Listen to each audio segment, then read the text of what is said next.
Hello, this video is to show the assembly of Wheatley. If you haven't seen the other video where I kind of show him off, that's in the link below.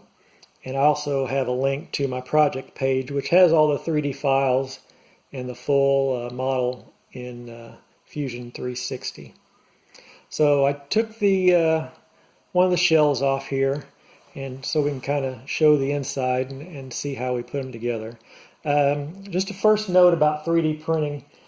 I originally printed most of this in PETG, but I switched for the last few pieces over to PLA. But either of those materials should work. There's nothing here that's needs to be super solid on that. And you can just use your normal print settings on there. I think I used like 3 layers on top and bottom. And I use 3 layers on perimeter and maybe a 20% infill on a gyroid. But like I say, any basic settings, any material should work for this. Most of these things are kind of held together with 3mm screws and nuts throughout. So the first piece we'll talk about is the shell here. Both of these shells, they're long prints, but make sure this guy is the surface on your bed, and you will need supports on this guy. It's a long print. Next is this servo bracket back here. I hope you can see that. That you'll want to print to where this is the surface that goes down, and then next, it's hard to see, but there is a 8mm metal shaft that runs all the way down this guy, and it goes to this U-joint all the way to the top, of this bracket here. And I would get that in like a drill rod material. So what you want to do is you want to glue that rod into the servo bracket and have just about 3/8 of an inch sticking out of the bottom here so it can fit in your U-joint. And then what you're going to make is your hanger here. Your hanger is made out of 2 pieces and they're glued together, and I just use like a 30-minute epoxy in there. Just make sure to clean out any epoxy from the inside because that rod will have to twist in there. And then, if you can see it, it has a skateboard bearing on both ends. And why I said to use drill rod in there, because sometimes that metal rod is really hard to fit inside those bearings. It's a really tight fit. So what I'll do sometimes is chuck it up into a drill and spin it and use some very fine sandpaper to take it down just a little bit so it can push in there. You want a tight fit. If you can't press it into here, you'll want to glue. And if it's loose, you'll want to glue it in afterwards. And you can use like a Loctite or just a super glue in there, just between your inner race and your shaft on there, because all the weights, most of the weight's going to be hanging off of that guy there. Okay. Hopefully you can see that all right. The next piece is your U-joint here, and it's got holes on either side for 8mm, and if you can see it, the front, one of these arms has to be facing toward the front. For this top piece, that arm has to be facing front, and you'll notice it's got like an hourglass shape on there, and I went through and I did some whittling in there with just a small round file. You can see I made an hourglass shape here, and I don't know if you can see it, but I also did a little bit here on this surface here, and that's just to give it more motion on this guy, so you can twist more and tilt up more on that. And you can use a Dremel on that, that's no problem. The other thing to note is these guys have set screws in them, so you'll want to file flats onto your metal rods where those set screws go, so it'll hold it in place and it'll hold a lot better and won't slip. Next thing, onto this guy, you'll have another short piece of 8mm rod that's you're going to glue into this guy, and it's going to stick out about the same 3/8, and then your U-joint's going to fit flush up against there, same as on this guy here. I probably forgot to mention it, but you'll want just a little hair gap in between your servo bracket and the bottom of your hanger there, so that guy can twist without any rubbing on there. But like I said, your U-joint fits up flush to that and flush to the end of your platform here, and that'll make everything centered for you. So this is your platform in here, and that holds a lot of stuff on there, and it's hard to see, but there's a couple arms that poke out. They're separate, but they poke out of the platform and then go up on this side, and then you got two that poke down on the bottom here, and basically you just want to glue those into the platform. I really hate supports, so I wanted to do this without supports, and I glued them in. Just make sure you orient them so the holes are such so you could screw your servos into those arms there. And then you'll see the servo has the horn that came with it, and that comes up through this eyelid arm here. And if you'll look, I don't know if you can see it good, but there's a little pin that connects the two together, and all that is a connector rod from RC models, and it's about, what do I have this? It's about 0.047 inches in diameter, and you just cut this down, and then I'd smooth the ends and push it in there basically. And you'll see the arm comes out here and it hooks to the end of the eyelid here, and it's got the same little piece of connecting rod on there. Then your eyelid, this is your plane to set down. You will need supports for your eyelid. Each one is the same. It's top and bottom are the same model on there. And like I said, you just got a little piece of connecting rod in there to connect it to. This guy is just a piece of 1/4 inch metal round, and it doesn't have to be special material. You can just get whatever you got at the hardware store. I would just smooth it up with some sandpaper so it can pivot on there easy. Okay, at the this right here is our face, and that gets printed this way. This is your bottom. You print on there, and you will need supports on that. And you can't see them, but there are some captive nuts in here on either side, and then you have to have screws into here, into those captive nuts. And almost all the screws I've got, you're going to have to cut down to size on there. So I'm sure I didn't use nominal sizes on it. Let's see back here. I think I've got everything. This is your lens bracket back here. It's hard to see, but it screws into the platform here. The platform has a couple captive nuts in there, so you could screw that bracket in. And those screws are here behind the LEDs. So the LEDs, let's talk about those. Originally they came like this. There was 5 rings. Were there 5 or was there 6? Oh, there was 6. So what I did was I just snapped the inner 3 out and used them. I didn't use the outer 3. What you'll notice though is they've got these huge connectors on them, and that would take up a lot of room. So you can't see it, but I went through and I hardwired all of the 3 rings together, so they are a lot more compact, smaller wire, and you don't have those big connectors. Then I went through and it's on the back side here. I put a header pin on that and connected it to the circuit board down there.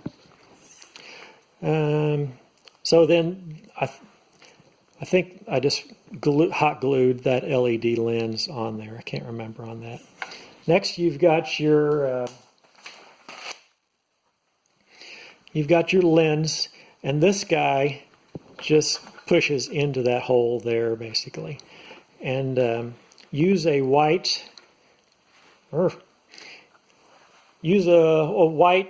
material on there. You want something that's going to diffuse the LEDs so they don't look like dots and they kind of spread out the white a little bit. And you can see I even put these rings in here to kind of separate the zones in there.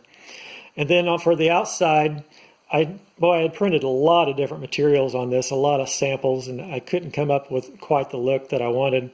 So I finally wound up with it's called a water slide decal material. And basically, you'll print that in your home printer on a color setting, and then you spray it with some Krylon to protect it. And then you can soak it in water, slide it off the backing, and attach it to this. And that I thought that worked pretty good. And so I got the file for that if you want to print it out. So, like I say, originally I tried it without it and just have the LEDs color. But right now I'm just using a white on there to kind of shine through on that. So I thought that worked out pretty good. Let's see, what else we need to talk about? Servos. For the three main servos, your left to right and your up and down and tilt, these are high-tech HS81s. And then for the two eyelids, those are high-tech HS55s. And then you can see up here, I'm using the same connector rod up there. It just has what's called a Z-bend up here, and then another Z-bend up here to connect to the existing horn on there. And then your two vertical, you've got your horns on there, and what are those? Are those fishing swivels? Yes, those are fishing swivels. So you can use anything you want to connect your servo to your platform. You can use string, small chain. I just had some swivels and I thought they would work good and they wouldn't get hung up. So basically everything just hangs from those two servos. Okay, what else we need to talk about? Talked about all of these. Oh, there's a photoresistor. I don't know if you can see him in here, but up in here on the top is a photoresistor. And what I did is I glued the face of the photoresistor to that outer ring on the Amazon Echo Dot. And what that'll do is that'll tell the Arduino when Alexa is talking and when it's not. So just hot glue that on there, and then you could put some leads down to your circuit board on there. Okay, let's talk a little bit about electronics. Hopefully everything's in Zoom. Originally, when I made this, I thought, well, cool. The Amazon Echo Dot has a 3.5 millimeter jack in it. I was like, cool. I could just come out of my MP3 player right into there and use that as a speaker. Well, no. This guy will only use that jack as an output. I know there are some other Amazon Alexas that will let you switch between in and out on that jack, but on the Echo Dot, you can only do an output on there. So I said, okay, well then I will use the Arduino I'm using, which is a Nano 3.3 IoT. It has Bluetooth on it, so I said, cool, I'll just use Bluetooth on it, and you can use your Alexa as a Bluetooth speaker. Well, no, the Arduino uses BLE for Bluetooth, which is a low energy and is a very low bandwidth, and it cannot stream sound files over there. So like crap. So what I wound up doing was getting this little chip right on here, that little white chip. And that is a BC127 Bluetooth audio module. And that'll let you stream sound files. So what it does is you've got your Arduino back here. That tells your MP3 player on your SD card to play. And that'll play music through here. And then it'll Bluetooth over to your Echo Dot. So the problem was I could not find a breakout board for that. So what I wound up finding was this, and that, if I can read that, that is a TQ FP board, and it's mainly used for surface mount, square surface mount with a really small pitch. Well, I had the pitch right, which is showing as 0.8 millimeter. But, you know, this guy is only three-sided and it's rectangular, where these guys are square. So what I wound up doing was I went through and took a Dremel with a really fine cutoff blade, and I cut off just above this horizontal line here. And I cut all the way across there. There's a few little connections on that chip, but I do not need those. I only need what was below that. Plus, that chip has an antenna, which doesn't like to have anything underneath that. So that's what I use for my breakout board on there. This guy, I had never soldered a surface mount before. And there's different techniques for doing this. There's like a drag technique, and I'd never used it before. But what I found that worked for me was just getting a magnifying glass that was lit and using a very fine soldering tip. It's almost like a needle on there with a very fine solder. And this is like 0.3 millimeter. And I found if I did that, if I got good glasses or my magnifying glass, I could go through there. And it wasn't as difficult as I thought, and solder each of those connections on there. Okay, so what else we got? We got power in here, and I didn't make a hole in 3D model, but this is just a 12 volt in.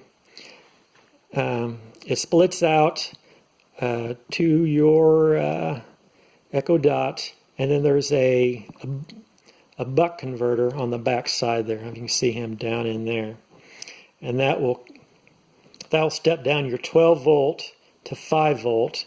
And your 5 volt will power your servos, and it'll power your Arduino. And then the Arduino, it does 3.3 out, and that powers the MP3 player and the Bluetooth audio module on there. What else we need to talk about? The SD card. I've got several directories in there. I've got like 1, 2, 3, and 4, and those hold basic sound files on there. They're like, the first one may be like a wake-up files. So when you wake up, it'll pick one of those at random. One may be, if you disconnect and he's not happy about it, one of those be there. So those got to be in a very specific format. Your directory's got to be numbered 1, 2, 3, 4.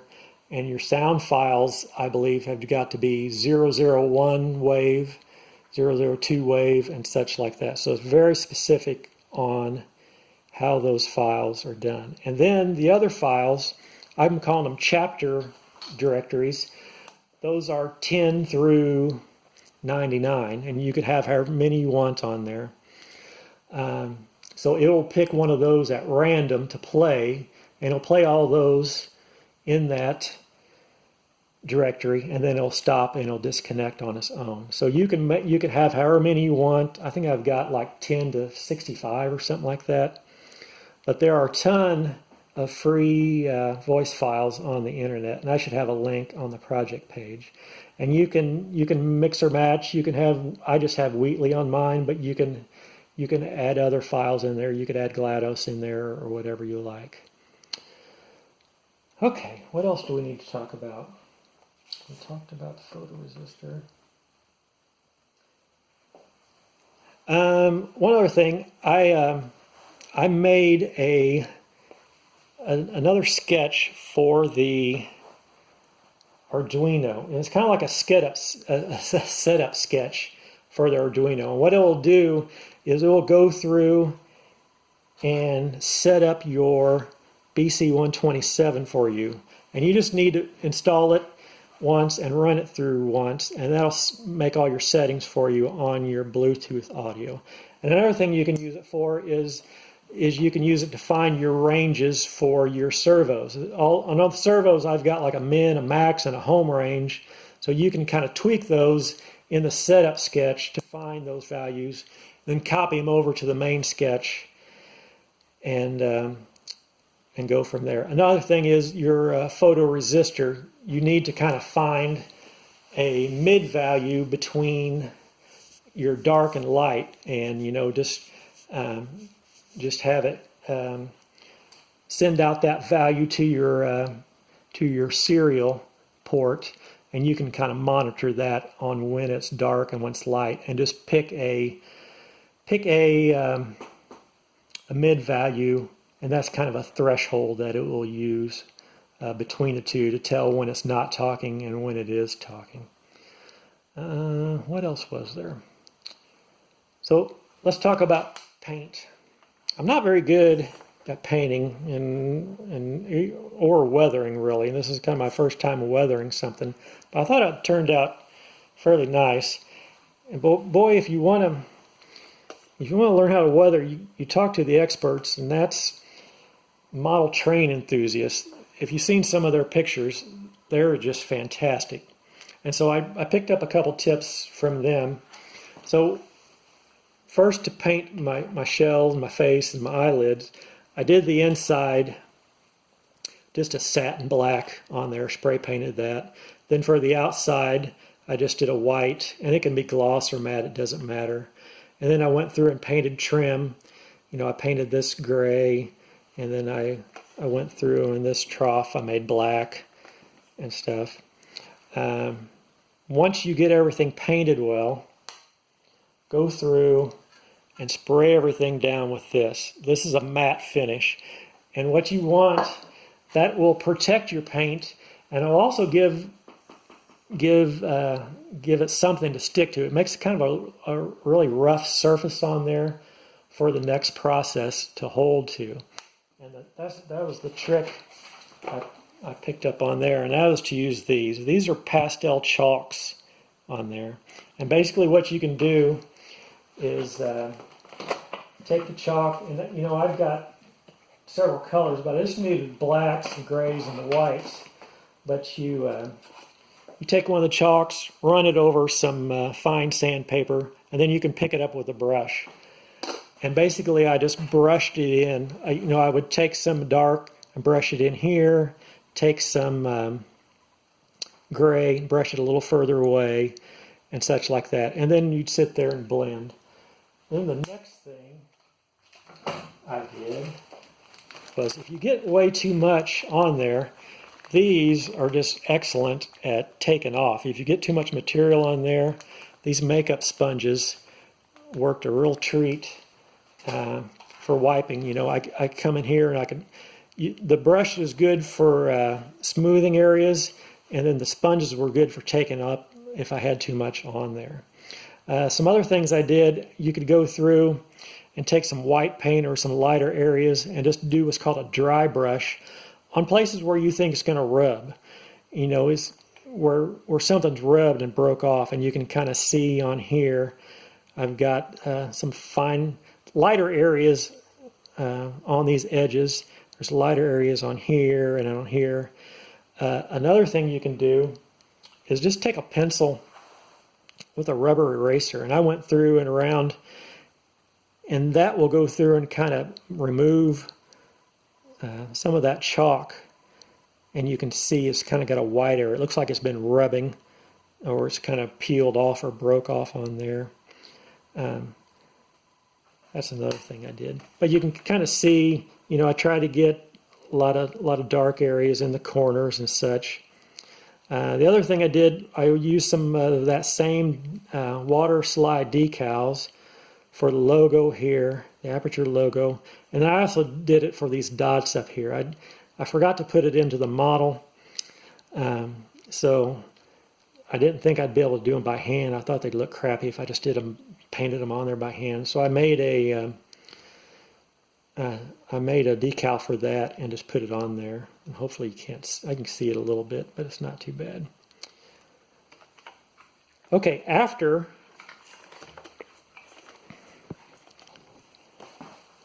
you get your chalk on there, it can rub off fairly easy. And if you're okay and you're not going to touch it, that's good. But what I did was went and got this. This is a workable fixative, and that'll kind of seal everything in. And you can use just a regular Krylon on there, but what that'll do is that'll kind of make a lot of your chalk disappear, basically. And what this stuff does, it goes through and it prevents that all that chalk from being absorbed on there, and it did a fairly good job on here. Just make sure you keep it pretty far away and do light coats on there. Okay, I think I've talked about everything. So if you got any comments, please post them on the Arduino site or the YouTube, and I'll try to reply to them. Have fun.